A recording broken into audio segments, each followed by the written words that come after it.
Bruce hier, BB2K Airsoft Channel. Schön, dass ihr wieder eingeschaltet habt. Ja, ihr seht, was ich in meinen Händen halte. Endlich das Review zur FAMAS F1 Gas Blowback. Ich wünsche euch viel Spaß.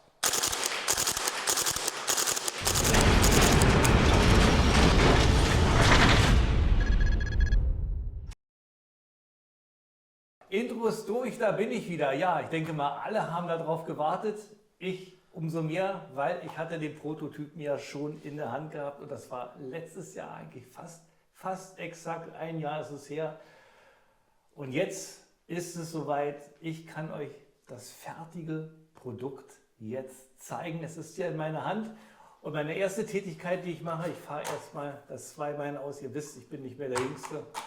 Ich mache es mir ein bisschen leichter. Ja, heute Review zum FAMAS F1 von der Firma, jetzt muss ich erstmal ausholen, Gunpoint, Northeast Airsoft und Cybergun. Diese drei Firmen waren beteiligt, um dieses Schmuckstück hier auf den Tisch zu kriegen, damit ich das anfassen darf. Wir haben sie nur für mich gemacht.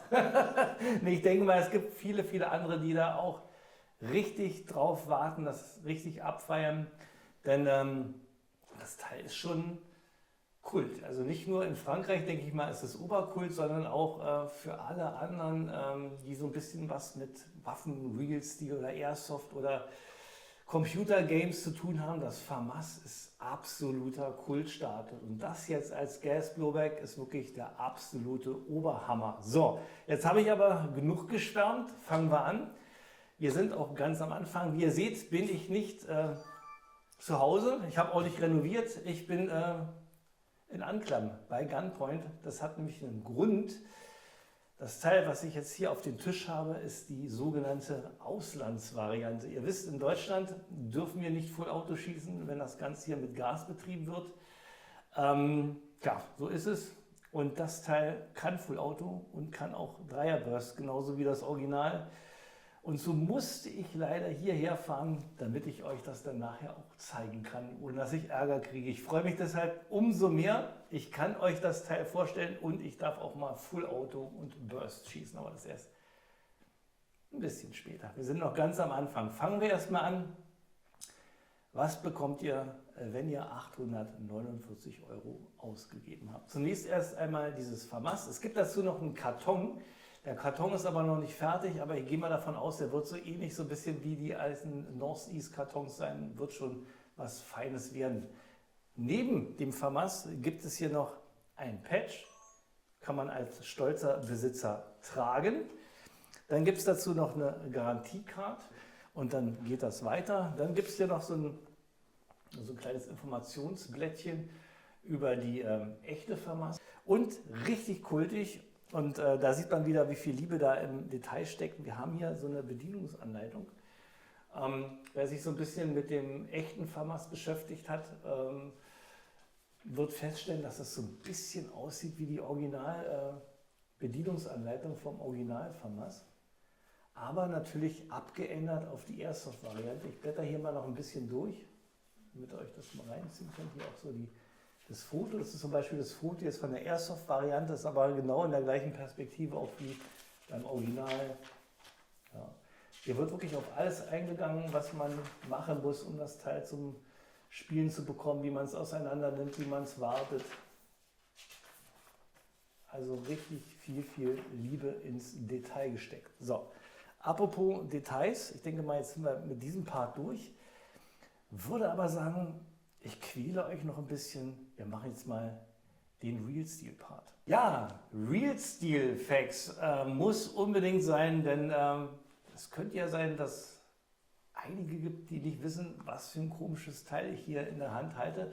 Denn wenn man sich dieses Sturmgewehr mal anschaut, ist es wirklich rein optisch wirklich was richtig Spezielles, was man ja so nicht gesehen hat. Und ich spreche von einer Zeit, wo ja, Sturmgewehre ganz anders aussahen. Das französische Militär hat nach einem Sturmgewehr gesucht, was kurz, kompakt sein sollte und mit einem Kaliber 5,56 NATO betrieben werden sollte. Die Entwicklung begann Ende der 60er und 1975 wurde dann mit der Produktion begonnen. Und 1977 wurde das Ganze dann in Serie gefertigt für das französische Militär. Und es war damals das allererste in Serie gefertigte Bullpup-Sturmgewehr fürs Militär. Ein Jahr später kam dann die Steyr auch erst dazu. Und ja, wurde ziemlich lange betrieben bis 2017. Dann wurde es abgelöst durch das Heckler & Koch HK416. Von dem FAMAS gab es 2 Varianten, beziehungsweise man kann sagen, es gab eigentlich 3. Das hier ist die F1-Variante. Die erste Produktionscharge hatte noch die Option, dass es nur Full Auto geschossen hat, und dann nachträglich wurde das dann hier umgeändert, dass man hier auch im Dreier-Burst schießen kann. Denn die Kadenz von dem Sturmgewehr war ziemlich hoch, zwischen 900 und 950 Schuss die Minute. Und damit die Soldaten, die dann mit Full Auto noch nicht so ganz klar kamen, nicht alles gleich rausrotzen, hatte man sich entschlossen, dass man hier auch noch einen Dreier-Burst einbaut. Später kam dann noch die G2-Variante dazu. Ich glaube, das war 1994 oder so. Da hatte sich 2 Sachen geändert. Zum einen haben wir hier dann ein Standard-Starnack-Magazin wie auch das M16, M4 verwendet. Denn das hier sieht zwar ein bisschen so danach aus, ist aber eine eigene Entwicklung gewesen damals von FAMAS. War eigentlich auch ein Wegwerfmagazin. Und zusätzlich wurde hier der Abzugsbügel erweitert. Das sah dann so ein bisschen aus wie bei der Tavor. Ich blende euch dann da auch nochmal ein Bild ein. Ja, das erstmal so zur Real Steel. Und jetzt ist es endlich soweit. Jetzt fangen wir an. Jetzt machen wir mal den Bodycheck. So, ich bin mal ein bisschen näher rangegangen, damit ihr euch das Schmuckstück mal von der Nähe aus betrachten könnt. Ich fahre auch ganz langsam hier mal an der Kamera vorbei. Also auf den ersten Blick sieht das sehr, sehr echt aus, auch auf den zweiten Blick und auch auf den dritten Blick. Also ich muss ehrlich sagen, ich hätte nie gedacht, dass Northeast ja diesen Kunststoff so genial hinbekommt. Wenn ihr das so seht, haben wir hier verschiedene Farben, genauso wie beim Original. Der untere Teil hier, der Handgriff, ist richtig schwarz. Der Tragebügel und auch hinten der Schaft ist mehr so ein anthrazitfarbener Ton. Das ist genauso wie beim Original. Der untere Teil war damals Glasfaser, auch der Tragegriff war Glasfaser, und die moderneren Varianten haben dann nur noch den unteren Teil in Glasfaser gehabt und das andere dann in so einem verstärkten Polymer. Und schaut euch mal an, wie speckig das aussieht. Das ist jetzt nicht negativ gemeint, sondern eher positiv, denn das sieht wirklich so aus wie beim Original. Ich drehe es nochmal um. Absolute Hammer. Ja, und ansonsten der Rest Metall. Wir haben hier viel Stahl und auch viel Aluminium. Hier vorne Stahl, Stahllauf, Abzugstahl, Magazin aus Aluminium, Receiver aus Aluminium. Wir gehen da auch noch mal ein bisschen näher rein, wenn ich euch die ganzen Details und Funktionen zeige. Aber so muss ich ehrlich sagen, gibt es erstmal von mir schon mal einen Daumen hoch. Ja, kommen wir nun zu den Markings. Was ist ein FAMAS ohne Markings? Daher ist auch Cybergun mit an Bord, denn die haben diesem FAMAS auch die Markings spendiert. Wir gehen jetzt ein bisschen näher ran, denn es lohnt sich mal zu zeigen, wo dann überall was draufgeschrieben ist. Und ihr werdet sehen, genauso wie beim Original. Fangen wir mit dem Firewall Selector hinten am Schaft an. Auf der rechten Seite haben wir in weiß einmal die Markierung 3.0. Unten auch nochmal und auf der linken Seite auch so, genauso wie beim Original. Dann am Receiver in der Nähe vom Magazinschacht haben wir die Markierung FAMAS 5.56 F1 und unten eine Seriennummer, alles schön tief ins Material geprägt. Und das Tolle, die Seriennummer ist individuell, da kommt also jeder seine eigene Seriennummer verpasst. Dann geht es weiter, dann haben wir hier am Handgriff einmal die Markierung 1 für Einzelfeuer und hier auf der Seite das R für Repetition. Dann am Lauf nochmal die Markierung für die Gewehrgranate. Kommen wir zu den technischen Daten. Heute Northeast Gunpoint Cybergun FAMAS F1 mit einer Gesamtlänge von 757 mm, Lauflänge 488 mm, Gewicht satte 3,6 Kilo, Kaliber 6 mm, Magazinkapazität 25 Schuss, System Gas Blowback, haben wir hier eine angegebene Energie. Das wird jetzt ein bisschen spezieller. Es gibt für diese FAMAS 3 Nozzle. Im Lieferumfang enthalten ist der 1,6 Joule Nozzle mit 416 FPS. Dann wird es nochmal ein 1 Joule Nozzle mit 329 FPS geben und nochmal ein 2,4er mit 510 FPS.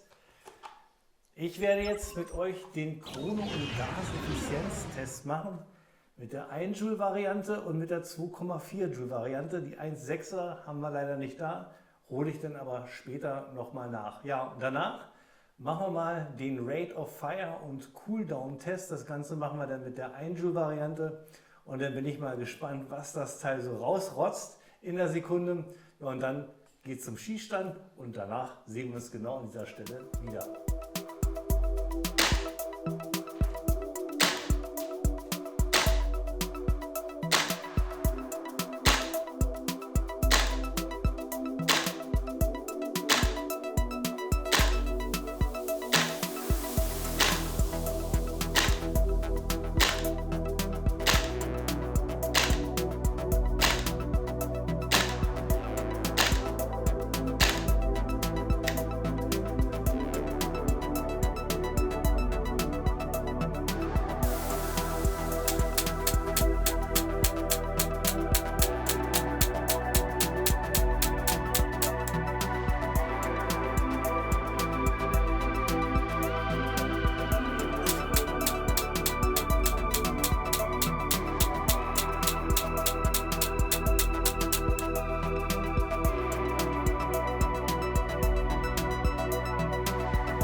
Und den Hebel auf von 1 auf Repetition oder so ähnlich.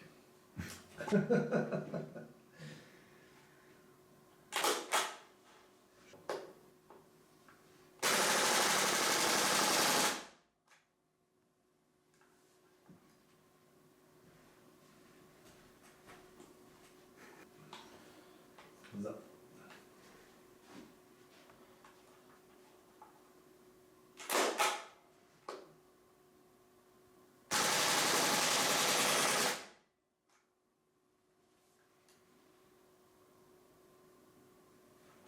Unvorstellbar, wie das rausrotzt war.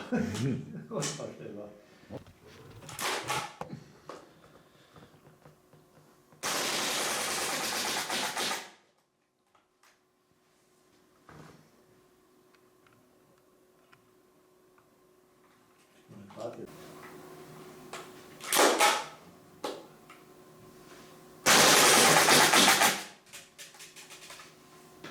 Das ist so geil.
Und jetzt Dreierburst.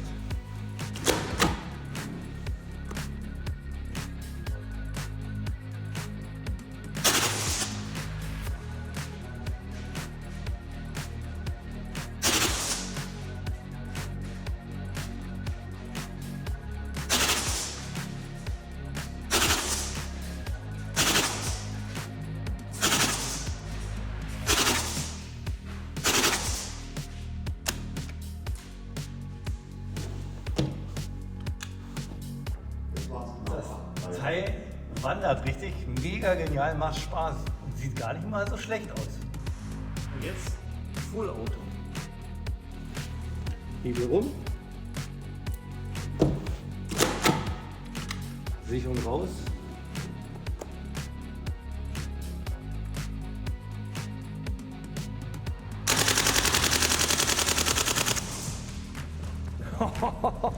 Das Ding in die Visierung halten ist Wahnsinn. Mal gucken. Oh, ich habe aber nicht schlecht. Rambazamba, aber alles auf die Scheibe. Sehr, sehr geil. Ich bin wohl der Full Auto. Das war der Chrono Gaseffizienz und Cooldown-Test und auch noch der Schusstest. Lasst uns das noch mal ein bisschen zusammenfassen. Ich habe hier auch noch mal einen Schummelzettel, weil es gibt eine ganze Menge zu erzählen. Fangen wir erstmal mit dem Chrono an. Ich habe zwei Nozzle für euch gekront. Einmal den 2.4er, den 1.0er, den 1.6er. Den hole ich für euch nach, wenn ich mein Baby dann zu Hause habe. Aber ich denke mal, das wird eigentlich identisch sein, so wie die Ergebnisse jetzt bei den anderen Nozzle sind natürlich angepasst auf die Energie. Da haben wir einmal bei den 2,4 Joule Nozzle haben wir 96 Schuss rausgehauen, also fast 4 Magazine. Der Durchschnittswert lag beim ersten Magazin bei 2,4, das zweite dann 2,0, dann 1,8, 1,7. Also richtig ein leichter Abbau, was ja auch so sein muss, weil wir ja auch Gas verbrauchen, da gibt es nichts zu meckern. Gaseffizienz absolut top, also ihr könnt fast knapp 4 Magazine verknallen, 100% auf jeden Fall 3 Magazine. Mit dem 1 Joule Nozzle sah es genauso aus, da haben wir sogar 100 Schuss geschafft, also die letzten konnte ich noch gerade noch so durchpusten, den hat er noch gezählt. Da sind wir also auch bei 4 Magazinen und da haben wir auch den leichten Abbau.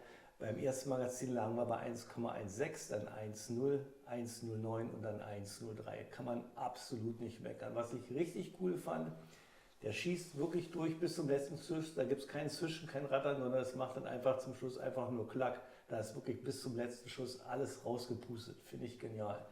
Dann der absolute Neulingstest bei mir. Wann kommt man mal dazu? Cooldown-Test mit Full Auto. Und da muss ich sagen, war ich auch absolut begeistert.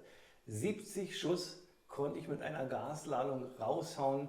Und da auch die Energie richtig genial, schön konstant abgebaut.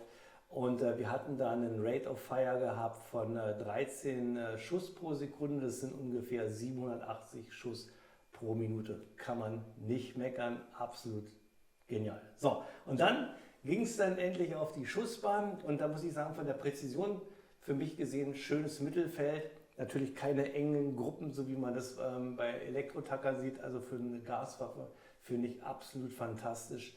Und auch im Dreierburst und auch im Full Auto konnte ich eine richtig gute Gruppe erzielen. Ich hatte immer so ungefähr im Durchschnitt immer so eine Fünferzahl geschossen. Ihr könnt ja mal die Werte uns noch mal schnell einziehen.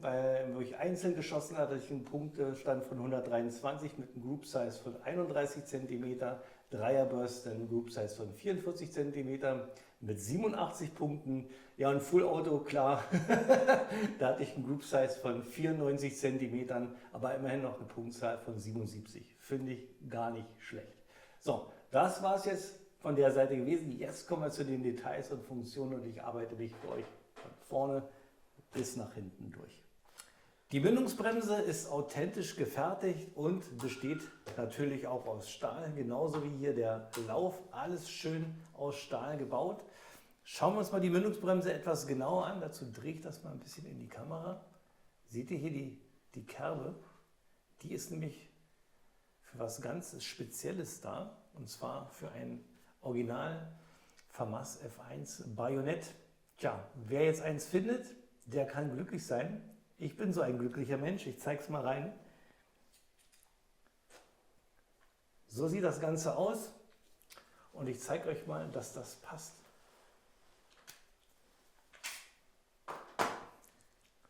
Oben aufsetzen, reindrücken, dann in die Kerbe schieben,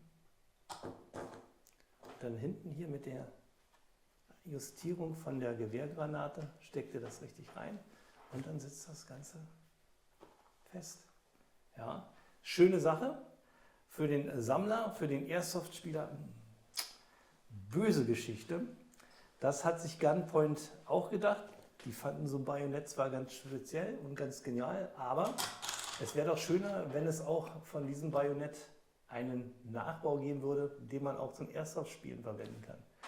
Ich zeige euch jetzt hier mal was rein, und zwar das Teil. Das ist jetzt ein Bajonett mit Gummiklinge. Ich hole das mal raus. Es ist noch 3D-Druck, noch nicht das fertige, aber ihr könnt euch das schon mal reinziehen. So sieht das aus. Ich zeige jetzt auch noch mal das Original darunter. Das hier ist noch Kunststoff, wird dann nachher aber eine Gummiklinge sein und dann habt ihr natürlich kein Problem, das Ganze hier auch aufzupflanzen. Mache ich jetzt nicht, weil es noch so ein bisschen filigran ist, aber ihr habt es ja im Original gesehen.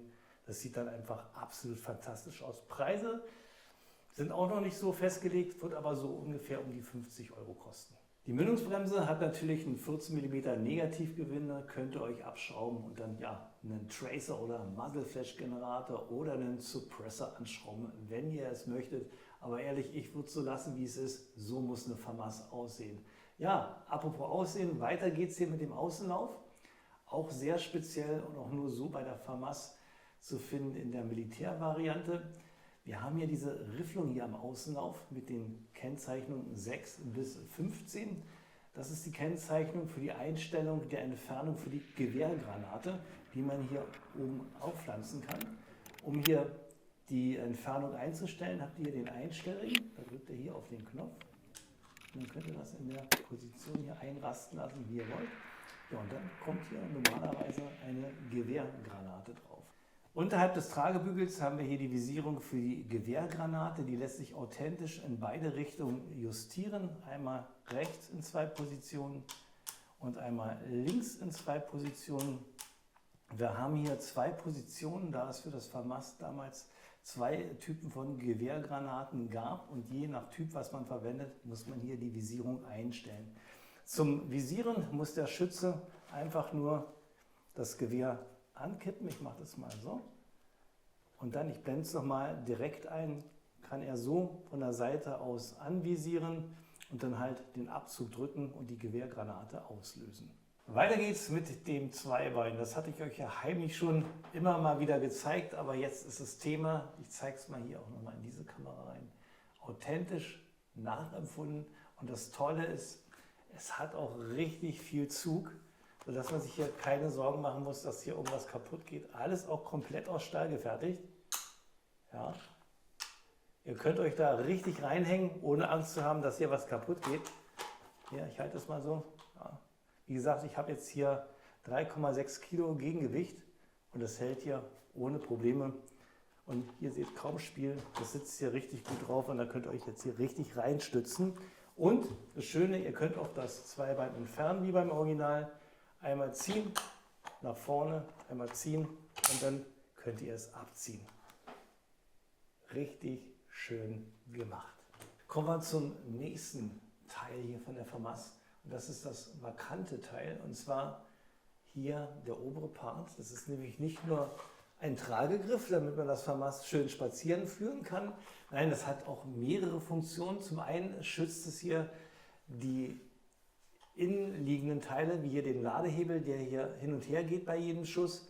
Dann auch noch die Visierung für die Gewehrgranate. Und wenn man jetzt hier mal reinguckt, sieht man hier, sind im Inneren die ganzen Visiereinheiten auch geschützt. Hier vorne Kimme, Korn und hier auch noch das zusätzlich aufklappbare Visier für die Gewehrgranate. Kommen wir jetzt auch ein bisschen näher drauf ein, denn jetzt müssen wir auf jeden Fall definitiv die Perspektive wechseln, damit ich euch das alles genau zeigen kann. Fangen wir hinten an. Da haben wir hier einmal die Lochkimme. Die ist klappbar, und zwar könnt ihr hier hinten das einmal aufklappen. Dann habt ihr das Ganze für den Nahbereich. Wenn ich das zuklappe, für die weiten Entfernungen. Ihr könnt aber auch die vordere und die hintere Klappe aufmachen. Das ist nachher dann notwendig, wenn wir in die Nachtvisierung gehen. Ich klappe das nochmal nach oben. Dann haben wir hier unten die Justierung für die Entfernung, 300 Meter, 400 Meter, 500 Meter. Und wenn ihr hier oben nochmal die Teilestriche seht, das ist sozusagen die Detailjustierung, ist jetzt erstmal auf 0 gestellt. Das heißt, wenn ich jetzt hier 300 Meter einstelle, haben wir jetzt hier auch 3 Striche. Passt mal auf, was passiert, wenn ich jetzt auf 4 gehe. So, seht ihr, jetzt haben wir hier 4 Striche. Oder ich gehe jetzt auf 500 Meter, dann haben wir jetzt 5 Striche. Wir können, wie gesagt, das Ganze nochmal fein justieren. Das funktioniert aber nur, wenn ich den Handschutz hier oben abnehme. Gehen wir mal ein Stückchen weiter ins Innere. Da haben wir hier nochmal eine Visierung zum Aufklappen. Das ist die Schnellvisierung für die Gewehrgranate. Die kann ich hier so aufklappen. Könnt ihr euch erinnern, es gibt ja hier auch noch an der Seite die Visierung. Aber wie gesagt, zum Schießen muss man das Ganze drehen. Und wenn es mal wirklich ganz schnell gehen soll, habt ihr halt hier die Visierung an der Stelle. So, nächstes Gimmick. Die FAMAS F1 hat auch die Nachtvisierung integriert und die schauen wir uns jetzt als nächstes an. Um die Nachtvisierung zu aktivieren, müsst ihr vorne hier die Kimme hochdrücken. Rastet dann hier auch ein. Heißt also, ihr könnt es nicht einfach wieder runterdrücken, dann müsst ihr hier den Pin dazu reindrücken. Hinten müsst ihr nun beide Klappen nach unten machen und dann könnt ihr, wenn ihr jetzt durchschaut, die Nachtvisierung verwenden. Und wenn ihr seht, sind diese Visierungen auch noch beleuchtet. Sagen wir mal so, es sieht so aus, als wäre es beleuchtet. Da ist nur Leuchtfarbe drauf und nicht wie beim Original Tritiumfarbe. Weiter geht's mit dem Abzugsbügel. Der hat auch eine Besonderheit, und zwar kann man den bei Bedarf auch zur Seite klappen. Dazu einfach nach unten drücken und in der vorderen Position einrasten lassen. Das hat den Grund, wenn ihr im Winter spielt, ja, und dicke Handschuhe habt, ist es jetzt kein Problem, mit der FAMAS hier zu schießen, ohne dass ihr euren Finger da in den Abzugsbügel stopfen müsst. Zum Zurückklappen einfach wieder nach unten drücken und in die Ausgangsposition wieder einrasten lassen. Schauen wir uns den Griff an. Der ist auch originalgetreu nachempfunden worden. Hier mit den Fingerrillen, sodass die Hand richtig schön drin sitzt im Griff. Hat dieser Griff auch eine Besonderheit, denn wie das Original haben wir hier eine Klappe, die man auch aufklappen kann. Und hier könnt ihr, wenn ihr sie findet, das Original Ölfläschchen reinlegen. Sehr, sehr schwer zu bekommen. Aber Gunpoint hat an uns Sammler gedacht und hat diese Flasche hier nochmal nachproduzieren lassen. Und zwar von dem gleichen Hersteller, der auch die Originalflaschen macht. Ich mache das mal auf. Kostet so um die 12 Euro rund. So sieht sie aus. Ja, richtig schön gemacht. Und dann, ich zeige es mal, es passt rein. Könnt ihr das hier einfach einsetzen. Und dann habt ihr euer Ölfläschchen immer dabei. Ich würde euch aber empfehlen, statt Öl lieber Silikon einzufüllen. Schauen wir uns als nächstes ein absolutes Highlight von dieser FAMAS an, was ich so auch noch nie bei einer anderen Waffe gesehen habe. Und das ist der Feuerball Selector. Der ist nämlich hier zweiteilig aufgebaut. Ja, schauen wir uns erstmal den ersten Teil an. Der befindet sich hier am Abzugsbügel. Ist hier dieses kleine Bauteil hier, ist der Hebel. Mit dem stellt ihr ein Sicherung, Einzelfeuer oder Dauerfeuer. In dieser Position, wie er jetzt ist, im Abzugsbügel, ist die Waffe gesichert. Möchtet ihr Einzelfeuer machen, seht ihr hier auf der rechten Seite die 1. Schwenkt ihr den Hebel in diese Richtung, könnt ihr Einzelfeuer machen. Für alle, die etwas mehr machen wollen, gibt es die andere Seite. Wenn ihr den Hebel auf Repetition schwenkt, könnt ihr nun wahlweise Dauerfeuer machen oder aber auch den Burst-Modus. Das stellt man wieder ganz woanders ein, und zwar hier hinten. Da habt ihr hier den Selector für Burst oder Full Auto. Und zwar einmal mit der Kennzeichnung 0 für Dauerfeuer. Und wenn ich das Ganze jetzt mal drehe, hört mal, klickt auch schön rein. Auf die 3 habt ihr jetzt den Dreier Burst. Und das ist eine richtig coole Sache. Denn jetzt könnt ihr euren Favoriten sozusagen hinten einstellen. Seid ihr mehr der Full-Auto-Typ oder mehr der Burstman, dann könnt ihr hier also ganz schnell schießen und umschwenken auf den Modus, den ihr gerne haben möchtet. Weiter geht's mit dem Ladehebel. Der ist originalgetreu nachempfunden, hat jetzt hier auch die Arretierung hier vorne. Wenn ich den Finger nach hinten drücke, seht ihr, geht die Arretierung auf. Und jetzt kann ich die Waffe einmal durchladen und schaut mir hier hinten. Der Verschluss geht fleißig mit nach hinten. Wir haben hier einen Full Travel Bolt und das Ganze, wenn ich schieße, bewegt sich natürlich auch schön hin und her. Eine richtig tolle Sache. Bleiben wir mal hier hinten. Wir haben auf der Seite die Wangenauflage. Die können wir genau wie beim Original auch wechseln. Dazu einfach hier vorne abklipsen und auf der anderen Seite mit dem Teil hier wieder einhaken und einrasten. Und dann kann ich, wenn ich jetzt Linkshänder bin, auch hervorragend mitschießen. Schauen wir uns als nächstes das Magazin an. Das holen wir aus der FAMAS genauso raus wie beim Original. Da habt ihr hier den Hebel, den drückt ihr einfach Richtung Magazin und dann könnt ihr das Magazin rausnehmen. So sieht das aus Aluminium gefertigt mit einer Kapazität von 25 Schuss. Haben wir hier das Einfüllventil und ihr habt ja gesehen im Chrono- und Gaseffizienztest, mit einer Ladung könnt ihr 4 Magazine raushauen und mit 340 Gramm ist das wirklich ein Leichtgewicht. Ersatzmagazin kostet 55 Euro und da kann man auch nicht meckern. Und da sind wir auch schon am Schaft hinten angekommen, besteht aus Kunststoff und besonders schön finde ich hier die Schaftkappe, die ist schön gummiert. Hier mit der Gewehrriemenaufnahme auf beiden Seiten macht das einen richtig wertigen Eindruck. Und ich finde, es sieht fast so aus wie beim Original, es fässt sich so stabil an. Unglaublich, richtig wertig das Ganze. Kommen wir zu meinem absoluten Lieblingspart nach dem Schusstest und das ist das Zerlegen von Gas-Blowback-Waffen. Und das Tolle hier bei der FAMAS ist, ihr könnt das F1 genauso zerlegen wie das Original. Und sowas feiere ich mega ab. Könnt ihr den ganzen Tag machen, auseinandernehmen, zusammenbauen, auseinandernehmen, zusammenbauen. Einfach herrlich. Und wie das bei dem FAMAS hier funktioniert, das zeige ich euch jetzt. Zunächst nehmt ihr das Magazin raus, legt es zur Seite und dann habt ihr hier Pins, die drückt ihr einfach raus hier und auf der anderen Seite einfach abziehen, auch aus Stahl gefertigt. Und dann zieht ihr hier einfach den Schaft nach hinten ab. So sieht er aus. Gucken wir uns den Schaft nochmal an. Das muss ich nochmal machen. Ich hatte euch ja gesagt, das sieht hier so wertig aus. Also hier kann man wahrscheinlich einen Nagel in die Wand mithauen. Das ist wirklich mega stabil. Ich mache hier auch nochmal die Wangenauflage ab. Könnt ihr euch das auch nochmal reinziehen. Also richtig schön wertig, richtig dick. Alles perfekt. Hier im Inneren seht ihr den Short Stroke. Das ist dafür da, dass der Verschluss nicht ganz den Weg nach hinten geht. Dadurch haben wir bessere Rounds per Seconds. Den könnt ihr aber natürlich auch rausnehmen. Einfach mit der Hand rein und abziehen. So sieht er aus. Ist auch nochmal gefedert, das Ganze, damit der Verschluss auch ein bisschen geschont wird. So, machen wir weiter. Jetzt müssen wir hier noch den Tragegriff abkriegen und dann haben wir hier auch nochmal einen Pin. Einfach drücken. Wenn ihr zu kleine oder zu dicke Finger habt, könnt ihr auch den ersten Pin nehmen und den hier einfach zur Hilfe nehmen. Rausdrücken und dann schiebt ihr den Griff nach vorne und zieht ihn einfach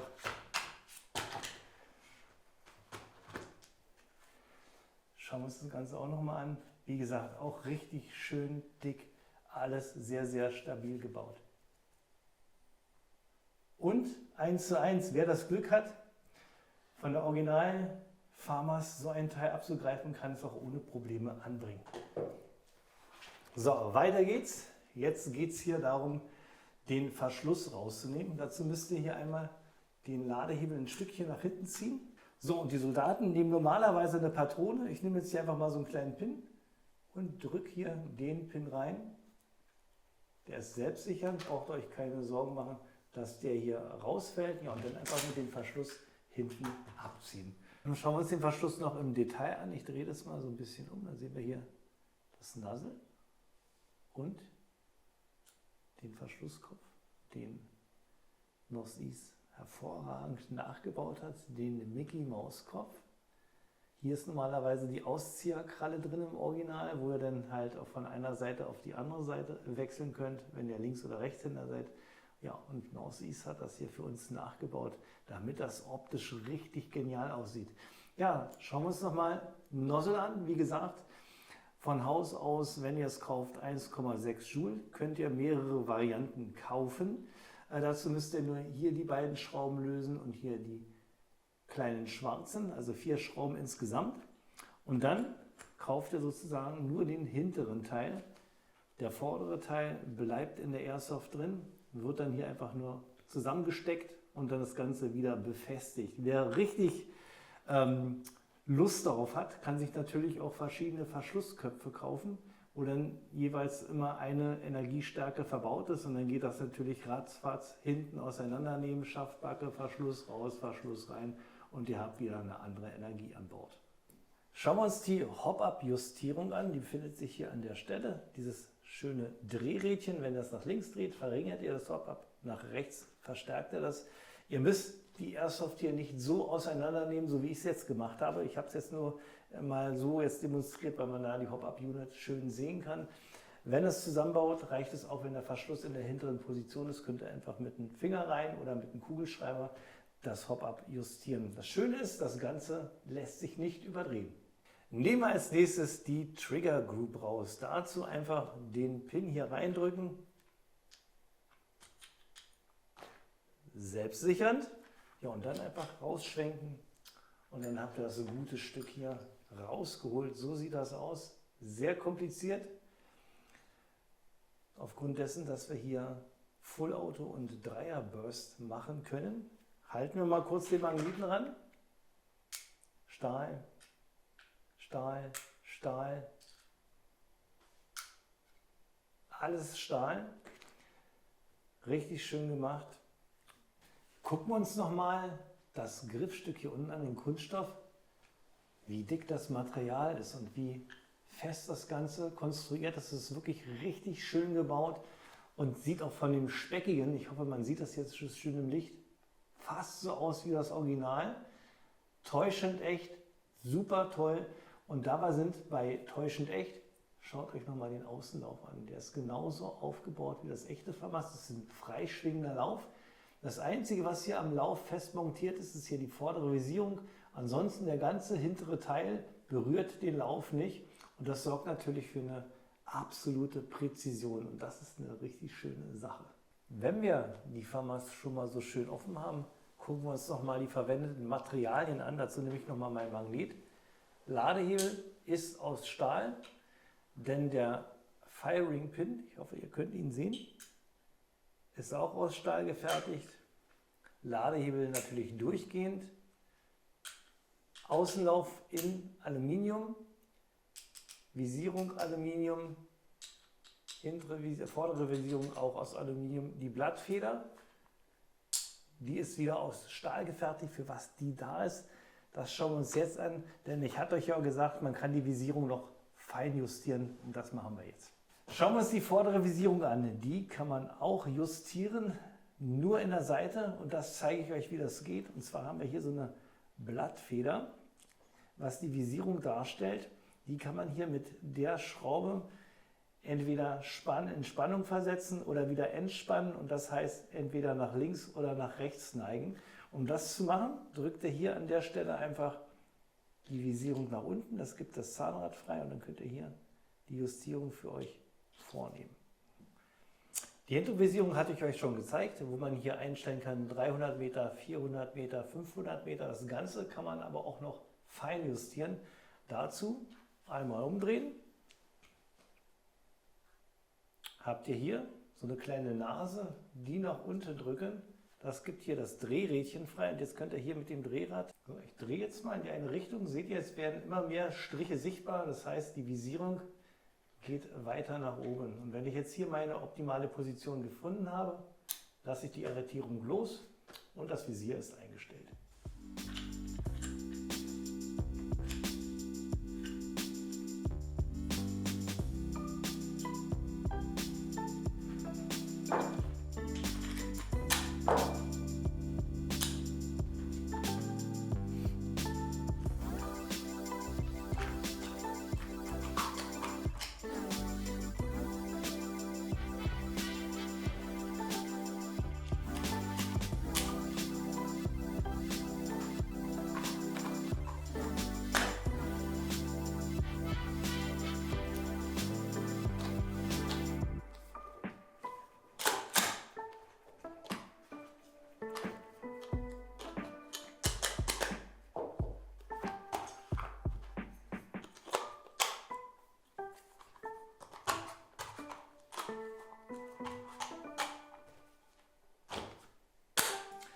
Und da sind wir bei den Pro und Kontras angekommen. Heute FAMAS F1 Gas Blowback. Fangen wir zunächst mit den Pros an.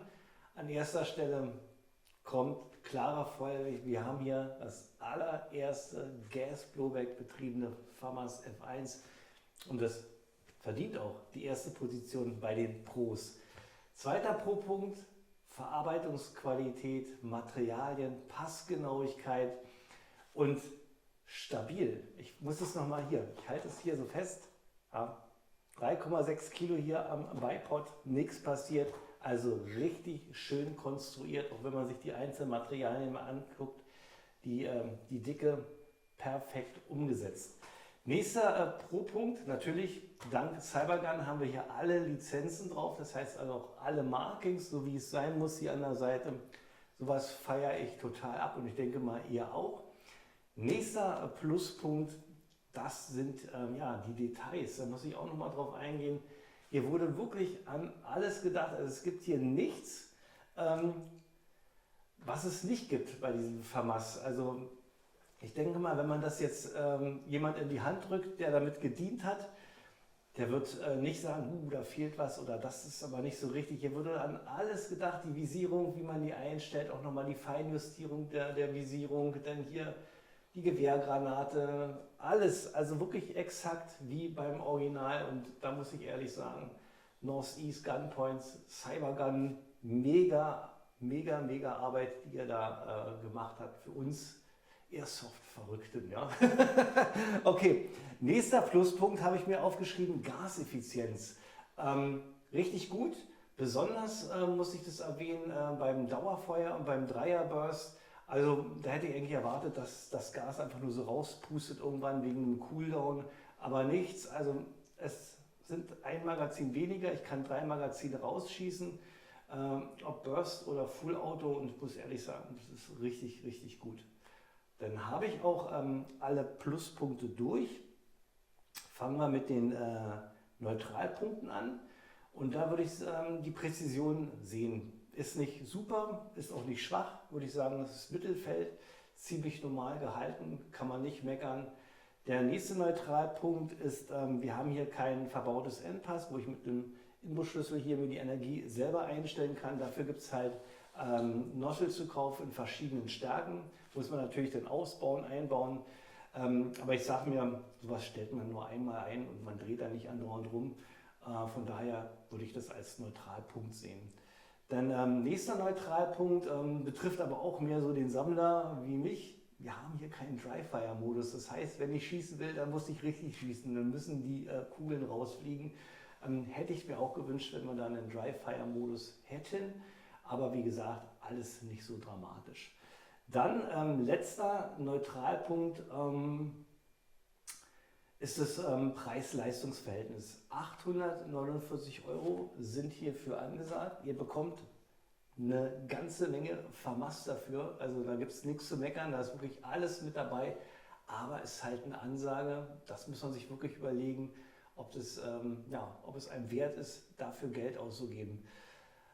Ihr seht mein Grinsen, für mich ist das ja schon eine klare Sache, am liebsten würde ich das Teil jetzt schon mitnehmen. Also ich finde, von dem, was hier geboten wird, ist es schon in Ordnung. Aber wie gesagt, ich nehme es auch als Neutralpunkt auf, weil in den heutigen Zeiten muss man wirklich überlegen, für was man sein Geld ausgibt. So, kommen wir zu den Negativpunkten, können wir eigentlich einen Haken setzen. Ich bin so geblendet, ich finde ja keinen Negativpunkt, beim besten Willen nicht. Es ist so genial gemacht, von daher lasse ich den Punkt mal weg.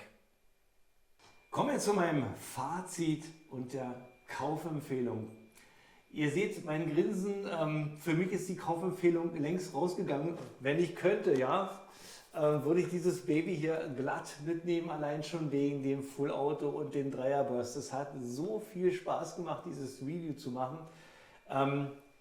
Wir müssen unsere Gesetze ändern, das nun mal so nebenbei. Wir müssen Full Auto schießen dürfen mit Gas Blowback, das ist mega fun. Ja, wo war ich denn stehen geblieben? Fazit, Kaufempfehlung. Also für mich ist das klar, das Teil muss in meine Sammlung. Wie es bei euch aussieht, müsst ihr selber entscheiden. Wie gesagt, 850 €, eine ganze Menge Geld, aber ihr bekommt eine ganze Menge FAMAS dafür. So, ich würde sagen, das war mein Review gewesen zur, ich muss es nochmal sagen, FAMAS F1 Gas Blowback. Ich hoffe, euch hat das Review Spaß gemacht, mir definitiv.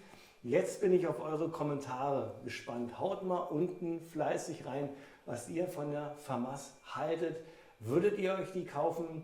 Habt ihr schon bestellt? Haut das mal alles rein und dann bin ich natürlich gespannt für alle diejenigen, die das dann schon haben später. Schreibt mal auch eure Erfahrungen mit diesem Gewehr hier rein. Ich bin auf jeden Fall gespannt, was da jetzt kommen mag. So, das war es von mir gewesen. Bleibt mir nur mein Standardspruch. Wer meinen Kanal noch nicht abonniert hat, klickt mal da oben drauf. Und dann gibt es ein weiteres Review von mir. Bleibt mir gesund. Wir sehen uns beim nächsten Video wieder. Macht's gut. Euer Bruce.